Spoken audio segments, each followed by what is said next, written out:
Jeremy Bash, take us through. We've been talking around and about the Mueller report. What is the obstruction report likely to look like? That is where, and I suppose in the Russian section as well. What kind of damaging information are we likely to see, even if it came short of, in the conspiracy case, being something you could charge in a criminal way, and on the obstruction case being serious enough that they wrote in "do not exonerate"? What might it look like?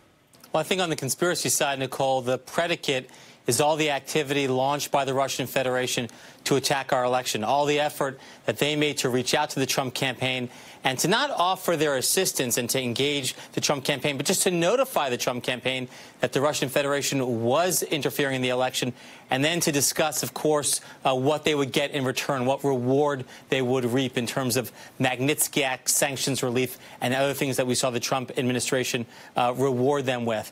And with regards to obstruction, Nicole, I think it's not only what we've seen in public by the president, but potentially other things. Remember, the White House counsel, Don McGahn, sat for tens of hours with the special counsel's office detailing what the White House, what the president did to try to undermine the Mueller investigation and his team. And so I think we're going to see a heap of evidence that is really damning about the president's conduct. It's going to appear shameful, unpatriotic, potentially unethical. Whether it crosses the line of illegality, I think that's going to be obviously in the eye of the beholder. Mueller said no. But again, I think Bill Barr's his summary here yielded this inevitable result where you're going to see a lot of dissent and a lot of concern about whether or not he accurately reflected the holdings of the Mueller findings. Mike Schmidt, there's some reporting in your piece that draws some lines to the Comey handling of the end of the Hillary Clinton email investigation, and there was some concern about a repeat of that, where a crime wasn't charged, but Jim Comey went out and detailed conduct that was so damaging to Hillary Clinton's candidacy that a lot of Democrats feel that that ultimately contributed to her defeat. Do you think that the people around Donald Trump underestimated the fact that simply not being charged with a crime was worthy of a victory tour and a victory rally and an exoneration celebration? No, and every time that I think the president has gone out there the way that he has and said these things about the report and sort of spiked the ball, I can sort of feel his lawyers sort of cringing because there is a sort of a shoe to drop here.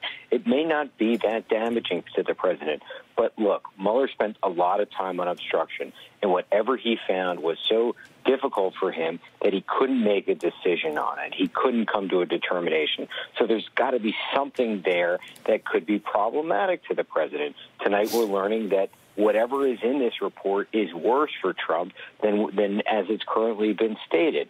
So the president, on one hand, out there sort of praising Mueller and praising his report, may have to be able to quickly pivot politically and go after Mueller and say, look, these were the true angry Democrats I said they were all along. Look, no one in politics seems to be more able to do that pivot without really caring what he has said before than the president. So I'm not sure that any of this really boxes him in. But maybe if you're on the fence and you're watching this, you're saying, well, Trump really embraced this at first. And if there's a different posture, let's say in a few weeks from now after the report, then, look, at the end of the day, whatever happens coming out of found will be based on public opinion. The legal process has said what it will. The president has been cleared there. It will all come down to whether the public is really that bothered by it, and that pushes Congress. Bottom line, full stop. But the polls do show, Frank, that the only people who really bought the exoneration story were already members of Donald Trump's base. His numbers haven't gone up. He was exonerated in their eyes only. Everyone else is at least eager to see the results of the report, to see what Robert Mueller was doing, to see what this obstruction report says the president did.